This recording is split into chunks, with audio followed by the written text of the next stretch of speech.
Hello বন্ধুরা, welcome to my mini blog. আশা করি সকলেই ভালো আছো, আমিও ভালো আছি। সকলকে জানাচ্ছি শুভ সকাল। তো আজকের ব্লগটা আমি শুরু করছি। আজকে জামাই ষষ্ঠী করতে যাবো। দেখো সকাল সকাল উঠে পড়েছি, সকালে সব কাজ বাজ হয়ে গেছে, তাও খেয়ে নিয়েছি চা বিস্কুট, চলে গেছি। দেখো আমি ডাল ভাত আলু সিদ্ধ করে যাব। ডাল আলু সিদ্ধ বসিয়ে দিয়েছি, আটা মেখে রেখেছিলাম, মাকে বললাম রুটিটা করে দিতে। দেখো সব কাজ বাজ সারা হয়ে গেছে, এখন স্নান পুজো করে রেডি হয়ে নিয়েছি, এখন বের হব। সব গুছিয়ে বের হতে হতে আমাদের প্রচণ্ড লেট হয়ে গিয়েছিল। তো এখন রাস্তাতেই আছি, আর প্রচণ্ড গরম রোদ উঠেছে। বাড়িতে গিয়ে কথা বলছি।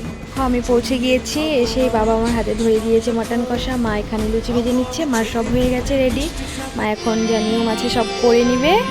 মা প্রচুর কিছু রান্না বাড়া করেছিল, এত কিছু আমি বলতেও পারবো না, তোমরা ভিডিওতেই দেখে নিও কি কি ছিল। বন্ধুরা, আমার এই মিনি ব্লগটি তোমাদের কেমন লেগেছে সেটাও আমাকে কমেন্ট করে বলো, লাইক করে দিও, শেয়ার করে দিও, আমাকে সাপোর্ট করো সবাই তোমরা।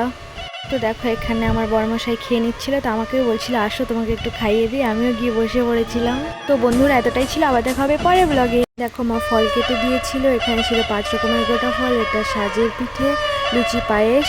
দেখো থালাতে আছে নানান রকমের ভাজা, মাছের মাথা, ছোটো মাছের চচ্চড়ি, মা শাকটাও ছাড়েনি, পাট শাক করেছে, ডাল, সর্ষে ইলিশ, মটন ঝোল।